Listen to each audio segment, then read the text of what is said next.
ಶ್ರೀ ಕೃಷ್ಣಾಯ ನಮಃ. ಓಂ ನಮೋ ಭಗವತೆ ವಾಸುದೇವಾಯ. ನಮಸ್ಕಾರ ಸ್ನೇಹಿತರೆ. ಏನ್ಷಿಯಂಟ್ ಧರ್ಮ ಸ್ಟೋರೀಸ್ಗೆ ನಿಮ್ಮೆಲ್ಲರಿಗೂ ಹೃತ್ಪೂರ್ವಕ ಸ್ವಾಗತ. ಭಗವದ್ಗೀತೆಯ 2ನೇ ಅಧ್ಯಾಯವಾದ ಸಾಂಖ್ಯಯೋಗದ ಮೊದಲ ಭಾಗದಲ್ಲಿ ಶ್ರೀಕೃಷ್ಣನು ಅರ್ಜುನನಿಗೆ ಶೋಕದ ನಿಜವಾದ ಕಾರಣ ಹಾಗೂ ಆತ್ಮದ ಶಾಶ್ವತ ಸ್ವರೂಪದ ಕುರಿತು ಉಪದೇಶವನ್ನು ಆರಂಭಿಸಿದನು. ಇಂದಿನ 2ನೇ ಭಾಗದಲ್ಲಿ ಆತ್ಮವು ಎಂದಿಗೂ ನಾಶವಾಗುವುದಿಲ್ಲ, ದೇಹ ಮಾತ್ರ ನಾಶವಾಗುತ್ತದೆ ಎಂಬ ಅಮೂಲ್ಯ ತತ್ವಜ್ಞಾನವನ್ನು ಶ್ರೀಕೃಷ್ಣನು ಇನ್ನಷ್ಟು ಸ್ಪಷ್ಟವಾಗಿ ವಿವರಿಸುತ್ತಾನೆ. ಬನ್ನಿ, ಈ ದಿವ್ಯ ಉಪದೇಶವನ್ನು ಭಕ್ತಿಯಿಂದ ಕೇಳೋಣ. ನಾಸತೋ ವಿದ್ಯತೆ ಬಾಹು ನಾಭಾವೋ ವಿದ್ಯತೆ ಸತಃ ಉಭಯೋರಪಿ ದುಷ್ಟೋಂತಸ್ತ್ವ ನಯೋಸ್ತತ್ವ ದರ್ಶಿಭಿಹಿ. ಅಂದರೆ ಇಲ್ಲದಕ್ಕೆ ಶಾಶ್ವತ ಅಸ್ತಿತ್ವವಿಲ್ಲ, ಇರುವುದಕ್ಕೆ ಎಂದಿಗೂ ನಾಶವಿಲ್ಲ. ಈ ಸತ್ಯವನ್ನು ತತ್ವಜ್ಞಾನಿಗಳು ಅರಿತಿದ್ದಾರೆ ಎಂದು ಇದರ ಅರ್ಥ. ಅವಿನಾಶಿತು ತದ್ವಿದ್ಧಿ ಏನ ಸರ್ವಮಿದಂ ತತಂ ವಿನಾಶಮವ್ಯಯ ಸ್ಯಾಸ್ಯ ನ ಕಶ್ಚಿತ್ಕರ್ತು ಮರ್ಹತಿ. ಅಂದರೆ ಈ ಸಂಪೂರ್ಣ ಜಗತ್ತನ್ನು ವ್ಯಾಪಿಸಿರುವ ಆತ್ಮವು ಅವಿನಾಶಿಯಾಗಿದೆ, ಅದನ್ನು ಯಾರಿಂದಲೂ ನಾಶ ಮಾಡಲು ಸಾಧ್ಯವಿಲ್ಲ ಎಂದು ಇದರ ಅರ್ಥ. ಅಂತವಂತ ಇಮೇ ದೇಹ ನಿತ್ಯಶ್ಯೋಕ್ತ ಶರೀರಿಣಃ ಅನಾಸಿನೋ ಪ್ರಮೇಯಸ್ಯ ತಸ್ಮಾದ್ಯುಧ್ಯಸ್ವ ಭಾರತ. ಅಂದರೆ ಇದರ ಅರ್ಥ, ದೇಹವು ನಾಶವಾಗುತ್ತದೆ, ಆದರೆ ದೇಹದಲ್ಲಿರುವ ಆತ್ಮವು ನಿತ್ಯ, ಅವಿನಾಶಿ ಮತ್ತು ಅಳೆಯಲಾಗದ್ದು. ಆದ್ದರಿಂದ ನಿನ್ನ ಕರ್ತವ್ಯವನ್ನು ನೆರವೇರಿಸು ಎಂದು ಶ್ರೀಕೃಷ್ಣನು ಅರ್ಜುನನಿಗೆ ಹೇಳುತ್ತಿದ್ದಾರೆ. ಯಾ ಏನಂ ವೇತ್ತಿ ಅಂತಾರಂ ಯಶ್ಚೈನಂ ಮನ್ಯತೆ ಹತಂ ಉಭೌ ತೌ ನ ವಿಜಾನೀತೋ ನಾಯಂ ಹಂತಿ ಅನ್ಯತೆ.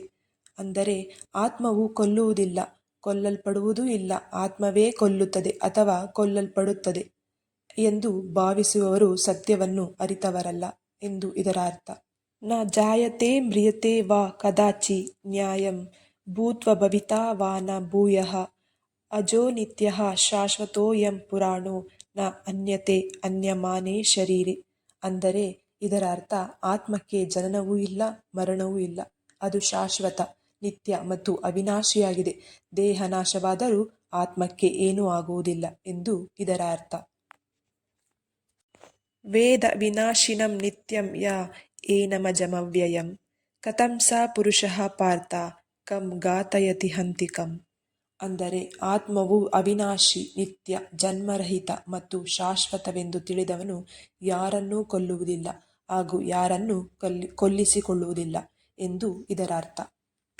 ವಾಸಾಂಸಿ ಜೀರ್ಣಾನಿ ಯಥಾ ವಿಹಾಯ ನವಾನಿ ಗೃಹಾಣಾತಿ ನರೋಪರಾಣಿ ತಥಾ ಶರೀರಾಣಿ ವಿಹಾಯ ಜೀರ್ಣ ನ್ಯನ್ಯಾನಿ ಸಂಯಾತಿ ನವಾನಿ ದೇಹಿ. ಅಂದರೆ ಇದರ ಅರ್ಥ, ಮನುಷ್ಯನು ಹಳೆಯ ಬಟ್ಟೆಗಳನ್ನು ಬಿಟ್ಟು ಹೊಸ ಬಟ್ಟೆಗಳನ್ನು ಧರಿಸುವಂತೆ ಆತ್ಮವು ಹಳೆಯ ದೇಹವನ್ನು ಬಿಟ್ಟು ಹೊಸ ದೇಹವನ್ನು ಪಡೆಯುತ್ತದೆ ಎಂದು ಇದರ ಅರ್ಥ. ನೈನಂ ಚಿಂದಂತಿ ಶಸ್ತ್ರಾಣಿ ನೈನಂ ದಹತಿ ಪಾವಕಃ ನ ಚೈನಂ ಕ್ಲೇದ ಎಂತ್ಯಾಪೋ ನ ಶೋಷಯತಿ ಮಾರುತಃ.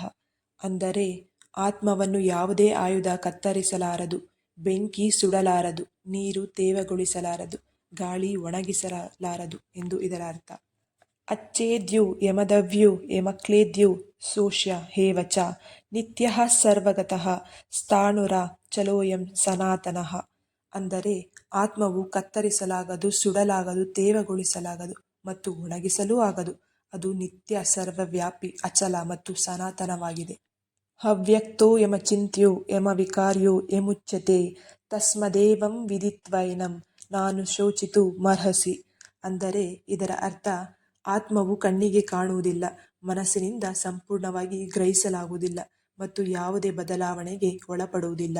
ಆದ್ದರಿಂದ ಅದರ ಬಗ್ಗೆ ಶೋಕ ಪಡಬಾರದು ಎಂದು ಶ್ರೀಕೃಷ್ಣನು ಅರ್ಜುನನಿಗೆ ಉಪದೇಶ ಮಾಡುತ್ತಿದ್ದಾರೆ. ಅಥ ಚೈನಂ ನಿತ್ಯ ಜಾತಂ ನಿತ್ಯಂ ವಾ ಮನ್ಯಸೆ ಮೃತಂ ತಥಾಪಿ ತ್ವಂ ಮಹಾಭಾವೋ ನೈವಂ ಶೋಚಿತು ಮರ್ಹಸಿ. ಅಂದರೆ ಇದರ ಅರ್ಥ, ಓ ಅರ್ಜುನ, ಆತ್ಮವು ಮತ್ತೆ ಮತ್ತೆ ಹುಟ್ಟುತ್ತದೆ ಅಥವಾ ಮತ್ತೆ ಮತ್ತೆ ಸಾಯುತ್ತದೆ ಎಂದು ನೀನು ಭಾವಿಸಿದರೂ ಸಹ ಅದರ ಬಗ್ಗೆ ಶೋಕ ಪಡುವ ಅಗತ್ಯವಿಲ್ಲ ಎಂದು ಇದರ ಅರ್ಥ. ಜಾತಸ್ಯ ಹಿ ಧ್ರುವೋ ಮೃತ್ಯು ಧ್ರುವಂ ಜನ್ಮ ಮೃತಸ್ಯ ಚ ತಸ್ಮದಪರಿಹಾರ್ಯೇರ್ತೆ ನ ತ್ವಂ ಶೋಚಿತು ಮರ್ಹಸಿ. ಅಂದರೆ ಇದರ ಅರ್ಥ, ಹುಟ್ಟಿದವನಿಗೆ ಮರಣವೂ ಖಚಿತ, ಮರಣದ ನಂತರ ಪುನರ್ಜನ್ಮವೂ ಖಚಿತ. ಆದ್ದರಿಂದ ತಪ್ಪಿಸಲಾಗದ ಈ ಸತ್ಯಕ್ಕಾಗಿ ಶೋಕ ಪಡಬಾರದು. ಅವ್ಯಕ್ತಾದೀನಿ ಭೂತಾನಿ ವ್ಯಕ್ತಮದ್ಯಾನಿ ಭಾರತ ಅವ್ಯಕ್ತ ನಿಧನ್ಯಾನೇವ ತತ್ರಕ ಪರಿದೇವನ. ಅಂದರೆ ಜೀವಿಗಳು ಹುಟ್ಟುವ ಮೊದಲು ಕಾಣಿಸುವುದಿಲ್ಲ, ಜೀವನದಲ್ಲಿ ಮಾತ್ರ ಕಾಣಿಸುತ್ತವೆ, ನಂತರ ಮತ್ತೆ ಕಾಣಿಸಿದಂತಾಗುತ್ತವೆ. ಆದ್ದರಿಂದ ಶೋಕ ಪಡುವುದಕ್ಕೆ ಕಾರಣವೇನು? ಆಶ್ಚರ್ಯವತ್ ಪಶ್ಯತಿ ಕಶ್ಚಿದೇನಮಾಶ್ಚರ್ಯವದ್ವದತಿ ತಥೈವ ಚಾನ್ಯಃ ಆಶ್ಚರ್ಯವಚೈನಮನ್ಯಃ ಶೃಣೋತಿ ಶ್ರುತ್ವಪೇನ್ಯಂ ವೇದನ ಚೈವ ಕಶ್ಚಿತ್.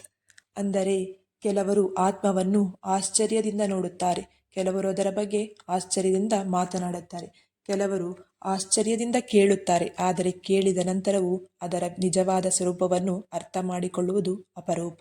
ದೇಹಿ ನಿತ್ಯಮವೋಧ್ಯೋಯಂ ದೇಹೇ ಸರ್ವಸ್ಯ ಭಾರತ ತಸ್ಮಾತ್ ಸರ್ವಾಣಿ ಭೂತಾನಿ ನ ತ್ವಂ ಶೋಚಿತುಮರ್ಹಸಿ.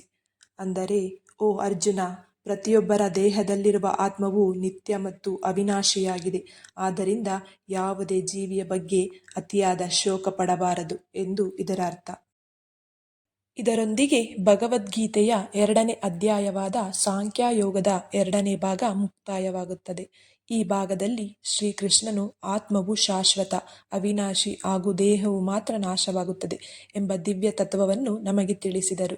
ಮುಂದಿನ ಭಾಗದಲ್ಲಿ ಶ್ರೀಕೃಷ್ಣನು ಸ್ವಧರ್ಮ, ಕರ್ತವ್ಯ ಮತ್ತು ಯುದ್ಧದಿಂದ ಹಿಂದೆ ಸರಿಯಬಾರದು ಎಂಬ ಮಹತ್ವದ ಉಪದೇಶವನ್ನು ನೀಡಲಿದ್ದಾರೆ. ಈ ವಿಡಿಯೋ ನಿಮಗೆ ಇಷ್ಟವಾದರೆ ಲೈಕ್ ಮಾಡಿ, ಶೇರ್ ಮಾಡಿ ಮತ್ತು ಏನ್ಷಿಯಂಟ್ ಧರ್ಮ ಸ್ಟೋರೀಸ್ ಚಾನಲ್ಗೆ ಸಬ್ಸ್ಕ್ರೈಬ್ ಆಗಿ.